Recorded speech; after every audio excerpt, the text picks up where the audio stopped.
Hello guys, कैसे हैं आप सभी अच्छे होंगे। आप सभी का स्वागत है ज्ञान सागर यूट्यूब चैनल पर।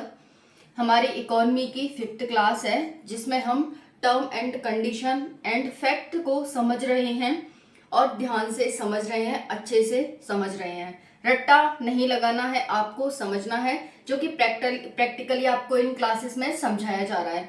तो चलिए स्टार्ट करते हैं। आई होप आपने कल वाली क्लासेस देख ली होगी, क्योंकि आज ही हमारी 5वीं क्लास है। इकोनॉमी की ऑलरेडी 4 क्लास हो चुकी हैं, आप जाकर के देख सकते हैं ज्ञान सागर यूट्यूब चैनल पर। ठीक है, तो चलिए स्टार्ट करते हैं। जिसने भी चैनल को सब्सक्राइब नहीं किया है वो चैनल को सब्सक्राइब कर लेगा, वीडियो को लाइक एंड शेयर आप जरूर करेंगे। तो चलिए लास्ट तक वीडियो को देखना, जिससे कि आपको इस मार्केट को अच्छे से समझा जा सके और आपकी समझ में आ सके।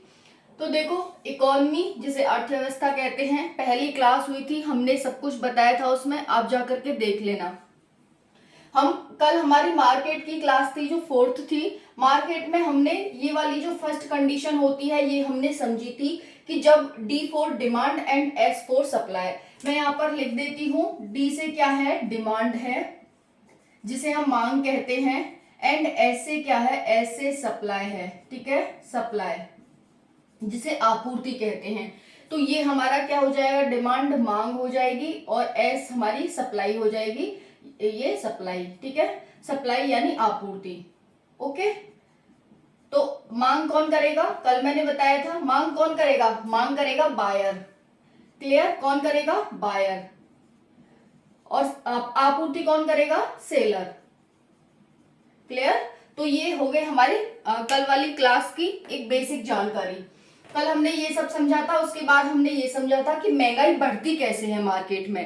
कहते हैं ना महंगाई हो गई, महंगाई हो गई, इसका मतलब क्या है। तो कल मैंने बताया था कि महंगाई का मतलब है आपकी जो मुद्रा है उसकी वैल्यू कम हो जाना, यही तो मतलब है। कैसे मैम, कैसे ऐसे कह रही हो, तो देखो जैसे मैंने बताया था, कोई चीज पहले कितनी की आ रही थी, मान लो कि ये ऑरेंज है, ऑरेंज पहले 5 रुपए का एक आ रहा था। ठीक है, अब ऑरेंज कितना का आ रहा है, मान लो 6 का हो गया, 7 का हो गया, 8 का हो गया, 8 रुपए का ले लो। अब ऑरेंज कितने का हो गया, 8 का। 8 का अब एक ही ऑरेंज खरीद पा रहे हो आप। इसका मतलब क्या है कि पहले जो आपके 5 रुपए की जो एक 5 रुपए की वैल्यू थी, अब वो 8 रुपए की हो गई।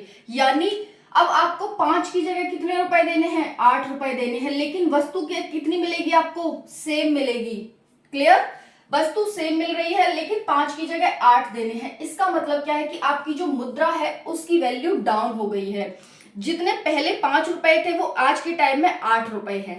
ठीक है, इसे कहते हैं महंगाई। और ये कब होता है, ये जब होता है जब हमारी डिमांड ज्यादा हो जाती है सप्लाई से, यानी सप्लाई कम है, वस्तुओं की आपूर्ति कम है और मांग ज्यादा है, ये उस टाइम पर होता है। अब देखो, जैसे आपूर्ति कम होने के भी अनेकों कारण होते हैं, उत्पादकता का कम होना, जनसंख्या का बढ़ जाना, अनेकों माध्यम होते हैं। कोई पर्यावरण की मतलब हमारा कोई पर्यावरण में ऐसा हो गया कि बारिश तूफान आ गए, जिसकी वजह से क्या होगा, हमारा प्रोडक्शन कम हो गया। क्लियर, तो ये अनेकों माध्यम, जैसे कोई भी ऐसा वायरस हो गया, कोरोना वायरस समझा था ना आपने, देखा था कोरोना वायरस, उस टाइम पर क्या हुआ था, प्रोडक्शन बहुत कम हो गया था। तो अनेकों कारणों से हमारा जो प्रोडक्शन है वो कम हो सकता है।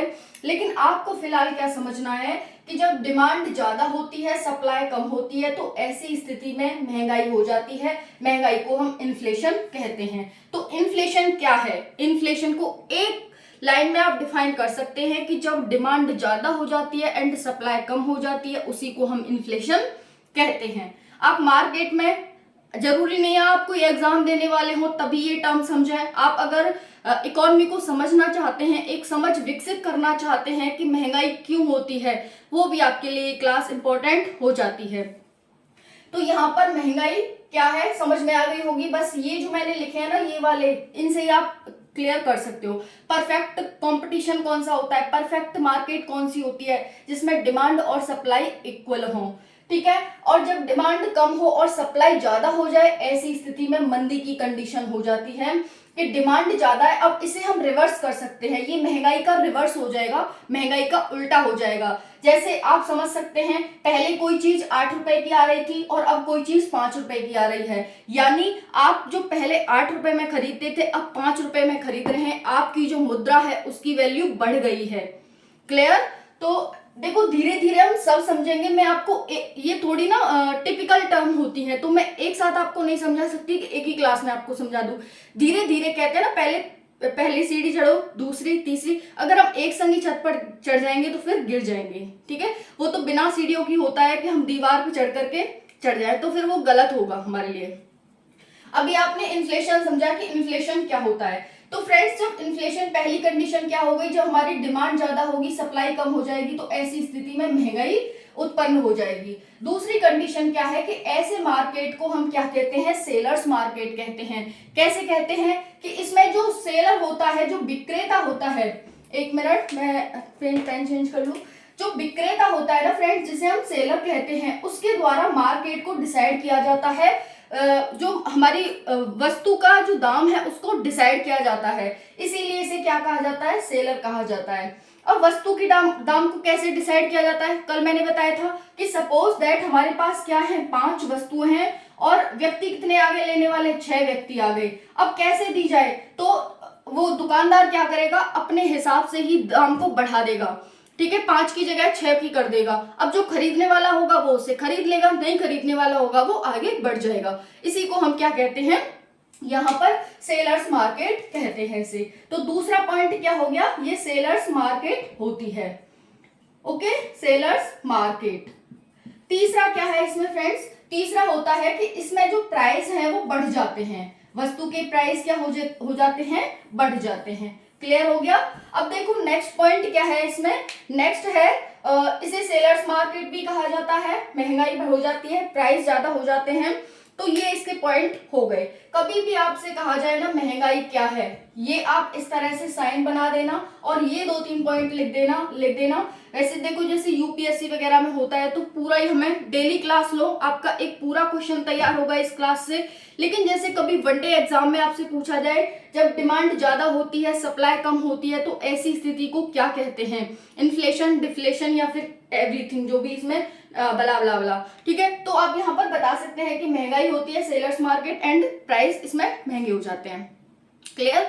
ये आपको समझ आ गया। अब फ्रेंड्स इसके अपोजिट ये है, इसके अपोजिट कैसे है, देखो अब इसमें क्या होगा, अपने आप ही बना सकते हो आप। मंदी के केस में क्या होगा, कि मंदी के केस में क्या होगा मैम, जो प्राइस होंगे वो कम हो जाते हैं, प्राइस क्या होंगे, कम हो जाते हैं। एक और पॉइंट हम यहाँ पर लिख सकते हैं कि जो हमारी मुद्रा है, मुद्रा की जो वैल्यू है, मुद्रा की वैल्यू बढ़ जाती है, मुद्रा की वैल्यू बढ़ जाती है। क्लियर? वैसे आप यहां पर भी डाल सकते हो कि मुद्रा की वैल्यू यहां पर क्या हो जाती है, मुद्रा की वैल्यू यहां पर कम हो जाती है। कैसे हो जाती है पता है आपको?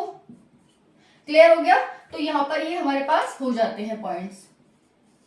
अब यहां पर मुद्रा की वैल्यू कम हो जाती है, इसे क्या कहा जाता है, इसे बायर्स मार्केट कहा जाता है, यानी बायर जो क्रेता होता है उसकी मार्केट कहा जाता है, क्योंकि वो डिसाइड करेगा कि उसे कितने पर अपनी जो वस्तु है वो खरीदनी है।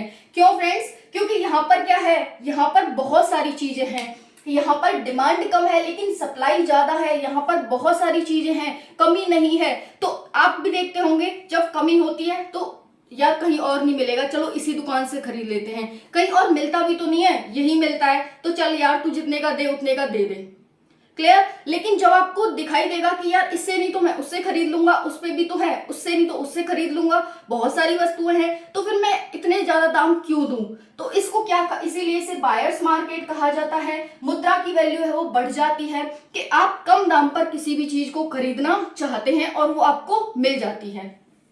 प्राइस कम होते हैं और इसे मंदी यानी डिफ्लेशन कहते हैं ऐसी स्थिति को।